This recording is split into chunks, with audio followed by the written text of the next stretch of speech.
Hello, hello. Welcome to the second video in Continuous Learning Week 2. This video is going to build on the back of last week and in particular even on the last lesson because we're going to be focusing on finding the area of regular polygons in situations where we don't necessarily have the ability to break these polygons up into special right triangles, which is actually what most of them unfortunately end up being.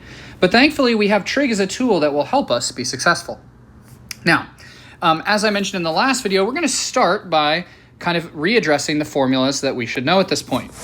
Again, you know the area of a rectangle is base times height, and that the area of a square is the base squared, because again, a square has a base and a height of the same length. Area of a triangle is 1/2 base times height. Again, the base and height have to be perpendicular to each other in that case. And the area of a parallelogram is, again, base times height. A rhombus, if we focus on its diagonals, is 1/2 diagonal 1 times diagonal 2, or its base times height, because, again, a rhombus is a parallelogram. A kite, 1/2 diagonal 1 times diagonal 2. A trapezoid, average base times height. A regular polygon, 1/2 apothem times perimeter, or the way that we've seen that's most effective is the area of a wedge times the number of wedges. The area of a circle is pi r squared, and the area of an annulus, or the idea of what is left over after something is removed from within, is area of big shape minus area of little shape, which is your whole. And those are our basic foundational formulas. Now, again, while we won't see all of these necessarily in the practice we're about to do and in the examples we're about to see, these are going to be key components for us to have a well-integrated understanding of area in general for all different kinds of shapes. As alluded to, again, we can review very briefly these terms: our center, our radius, and our apothem.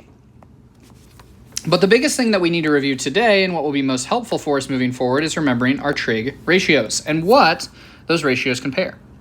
Now remember, trig is used within a right triangle, and it is a ratio that compares from a given angle two different sides in that particular polygon.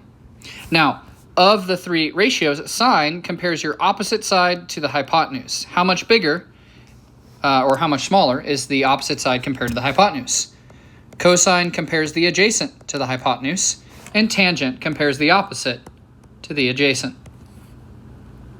These three comparisons will allow us to find the length of the apothem or of one of the sides when we otherwise would be unable to do so. And a prime example of this would be like example 1. You'll notice, again, if we notice and we see that this is a regular polygon, we would immediately start to draw in all of our radii to subdivide this polygon into congruent wedges. And again, this will come as no surprise, but the number of wedges that we're able to break this polygon into is equal to exactly the number of sides. So in this case, we have 10 wedges being created in this 10-sided regular polygon. Now, if you remember what we talked about the other day, we said that we were going to focus on one particular wedge. Here's my attempt. Ooh, that's not very good. Let me try again. I'm very picky with how I draw things, as you know. So we're going to focus on one of these wedges of this decagon.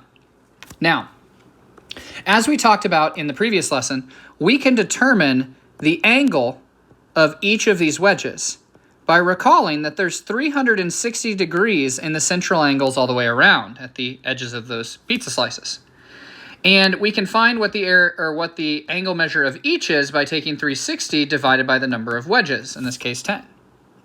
What that means is that each of these wedges has an angle of 36 degrees in the corner of this wedge. And if we draw in an altitude in any one of those wedges, as we have done in this picture over here, which I will then copy into this little drawing I'm doing over here, The minute we draw in that particular altitude, we subdivide that 36 degrees in half. What that means is that each of these is 18 degrees. It's 90 degrees down here, and that means it is then 72 degrees down here. Now you'll notice if you look at this particular situation, and I might add a little bit more of a red dotted line here to subdivide those triangles, what you'll notice is you have two right triangles. You'll also notice what was given to us, which is that the side length of each of these sides of this regular polygon are 12 centimeters. Now, as we talked about in the last lesson, when we draw in an altitude, it subdivides those 12 centimeters in half, meaning that I have 6 centimeters here and 6 centimeters here. So now I can focus in particular on one of these triangular halves, one of these right triangular components. And the reason focusing on this is going to be so helpful for me is it will allow me to set up a trig ratio in order to find the length of my apothem, or the height of the wedge in particular. How do we do this? Well, here's what we'll need to notice. Again, we can pick any angle when we set up a trig ratio. For example, I will probably use this 72 degree angle down here. And then I need to compare two sides of my triangle.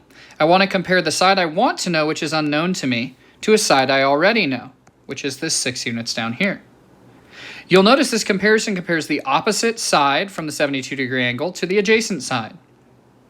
What compares opposite to adjacent? Well, that's tangent. So tangent of my 72 degree angle is my apothem divided by 6. I multiply both sides by 6, and my apothem is thus whatever 6 times tangent of 72 works out to be. Now, when I do that calculation, I get that the apothem is about 18.47 units. There's my apothem. And the apothem, remember, is the height of any particular wedge, but it's also the measurement of the distance from the center of the polygon to the edge. So at this point, I can use either my 1/2 apothem times perimeter formula, or instead, I could just find the area of this triangle, this triangle over here, and multiply by 10 because I have 1, 2, 3, 4, 5, 6, 7, 8, 9, 10 different wedges. Well, let's do that. We'll find the area of each wedge, which is a triangle. Well, the area of a triangle is 1/2 base times height. My base in this case is 12 units. That's my distance all the way across. And my perpendicular measurement of height is that 18.47. I put that in a calculator, and I get that the area of the wedge is about 110.8 units squared. And it looks like we know it's in centimeters, so we'll put centimeters squared. Great. Well, now we have 10 of these wedges, of course. So what that means is that when we go to find the area of the decagon, we're going to take the area of one wedge times how many there are, which is 10. And we get that the area is 1,108 0.0 based on when I put that in a calculator and how it will round, centimeters squared. So that is the area of my decagon. And I'm done. So again, you'll notice that this process is exactly the same as when we worked with special right triangles. The only difference is we're having to use trig to find the length of the apothem, or the side length, instead of special right rules. Okay? Here's another great example. I'm going to do example 2 and probably example 3. You know what? In fact, I'm going to skip example 2, do examples 3, 4, and 5, because I think these will be helpful for you as well. Again, same process as before. We're given in this case, pentagonal garden, and we're told to find the area of this garden. And we're told the radius of that garden is 18 feet. Again, just like all our other problems, we're going to start by drawing in each of the radii, which again are those distances from the corners to the center, which of course I'm going to have exactly 5 radii to draw in. Once I've broken my pentagon into 5 wedges, I will take one of those wedges over to here, and you know what? I'm going to be picky about that. I'm going to try to redraw that a little bit less wide. There we go. So I'll take one of those wedges, and I'm going to transfer the information I know off to the side. Well, again, I know that the radius is 18 units. And again, this triangle is going to be isosceles. All these wedges are always isosceles because the radius is on either side. And now, again, all I need to do is find the angle at the top. But again, we'll notice that we have 360 degrees at our central angle, and we're dividing it among 5 wedges. 360 divided by 5 gives me 72. So all of these wedges have an angle of 72 in the corner. But again, if I draw in that measurement of height, which you can see I have indeed done, that's going to take that 72 degrees and it's going to break it in half into 36 degrees on this side, 36 degrees on this side. We have a 90-degree angle in the corner, and then we also thus have a 54-degree angle in this corner. And you'll notice we actually know neither the apothem nor the base for this particular wedge. So we're going to need to set up some trig equations to help us do that.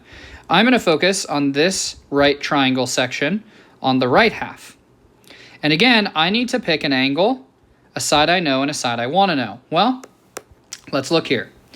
First off, I'm going to go ahead again. I generally just use this base angle just out of habit, but I would like to use this particular angle. And one of the things I'd like to know is the apothem of this triangle. And so I'm going to compare that apothem to a measurement I know, which in this case is my hypotenuse. So you'll notice I need to set up a trig ratio for this right triangle that compares the opposite side to the hypotenuse. Well, that's sine. So sine of 54 is a over 18. That's great, because that's easy to solve. I multiply by 18, and I get that the apothem is about 14.56 units. And again, let's see, we're in terms of feet. So about 14.56 feet. There's my apothem. Great. But my apothem's not the only thing that I need to know, because I also need to know, in this case, what the length of my sides are. So I need to compare what this side down here is, this base, to, again, a side I know, which in this case I'll do my hypotenuse. Well, what compares adjacent to a hypotenuse? That's cosine.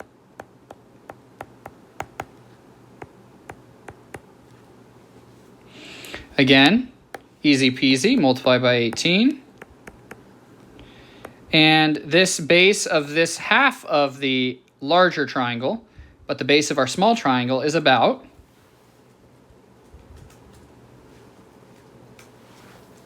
10.58.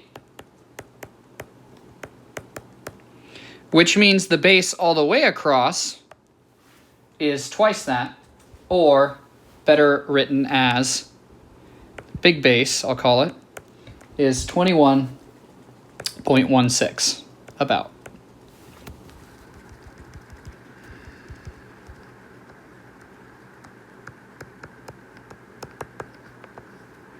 Well, great. Now that I have this information, I can calculate the area of a wedge fairly easily, because the area of a wedge is the area of a triangle, which is 1/2 my base, and again, my base is this 21.16, times my height, which is my apothem, which of course my apothem in this case is 14.56. That's going to give me the area of one of the wedges, which is approximately, and I'll get my calculator out here again, that times that, 154.07 feet squared. Now, again, this is handy. This is the area of one of these wedges, but we have to keep in mind that if we're talking about the entire garden, that garden doesn't just have one wedge. In fact, it has 5 wedges. So the area of the total garden is going to be my 154.07 times the 5 different wedges that I have. When I calculate that, I get that area is about 770.4 feet squared. Whoa, that was fun.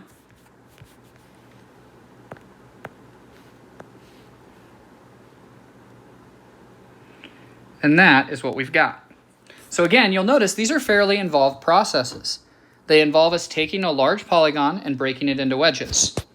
They then involve us finding the angle at the top of the wedge, splitting that in half by drawing in an altitude, and then using trig to find the measurements of the sides we don't know that we need to know in order to calculate the area of one of the wedges, and then multiplying by however many wedges there are. Now, this is not the only place that you'll see trig used when we're talking about calculating and finding area. The other place where trig is used commonly is when we focus on parallelograms or trapezoids or shapes in which the area formula is often calculated as a base times a height or an average base times a height, where we might not be given a measurement of the height. To show you an example of this, we're going to look at example 4 to start. What I mean is this: we know that the area of a parallelogram is the length of a base times a height. But here's the problem. Well, I know this base, for example, is 24 units in length. Notice that this 14 units is not a measure of height. Why? Because it's a slanted height. It is not perpendicular to my other base, or at least I don't know that to be certain. And because of that, I cannot find the area of this by doing 14 times 24. I'm going to have a huge overestimate. What I need to do instead is I need to draw in a dotted line representing the height coming straight down from one of my bases. The reason this is so advantageous is it immediately creates for me a right triangle attached on the side. And in this case, this right triangle has one angle in the corner of 65 degrees, so its other acute angle in this case would have to be 25 degrees. And now that I know the measurements of those angles, I can use trig to find my calculation of my height. Again, I always, just out of habit, pick this base angle as my angle. I want to find this height here, which is opposite of my angle. And I need to compare that to something I know, which in this case is the hypotenuse. Well, what compares opposite to hypotenuse? Hey, that's sine.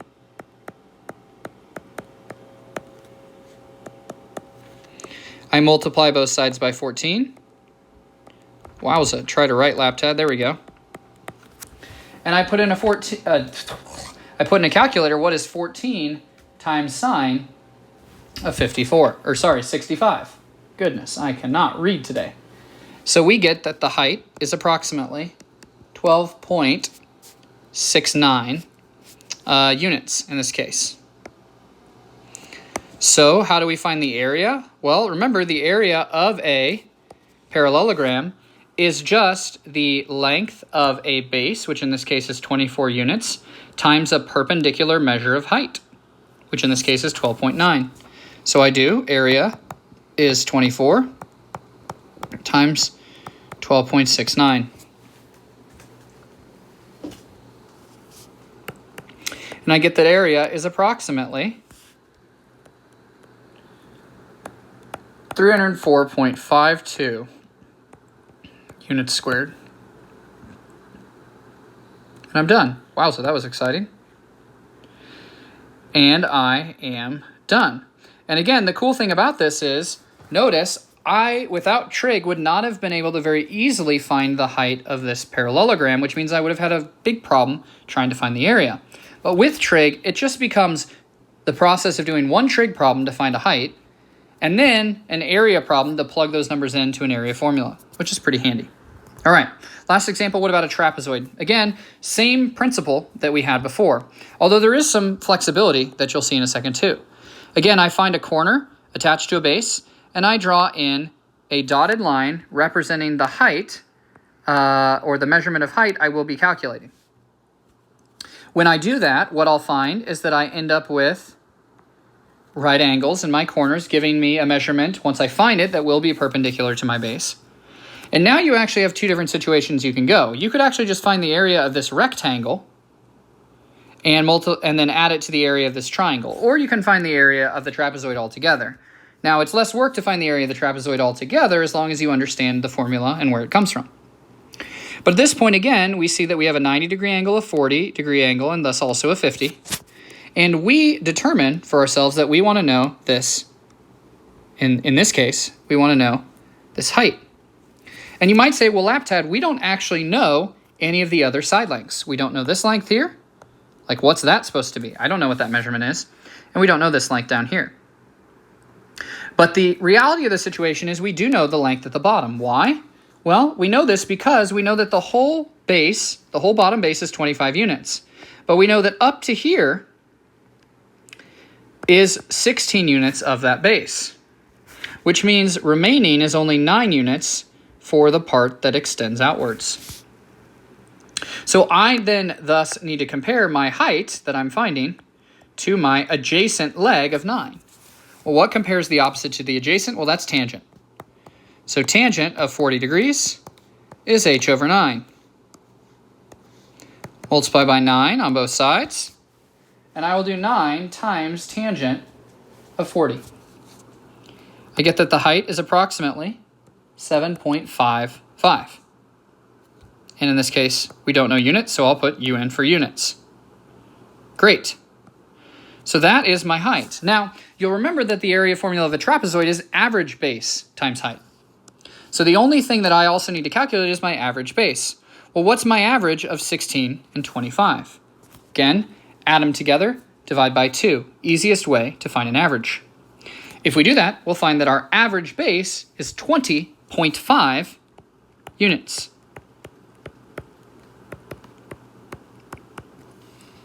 What does that mean? That means to find my area, all I'm going to do is I'm going to take the average base times my height. Put that in a calculator, and I'll find that the area is approximately 154.8 units squared. Like so. That is how we can use Trig in order to help us find the measurements that we need in order to calculate area for all different kinds of polygons. Now, you'll most often see this when you're working with regular polygons, like this decagon up here or this pentagon right here. But you can use trigonometric principles when you're working with parallelograms or trapezoids or objects that we may need to find a direct height measure ourselves by drawing one in. And that is really the core of our area unit. This lesson summarizes the essential concepts you need to master in order to be successful with area as you move forward. Again, another reminder, this might be a time to practice your formulas. Make sure that you have those down pat. But other than that, go ahead and give your practice a shot. And if you have any questions, please feel free to contact me. Thanks so much for your time.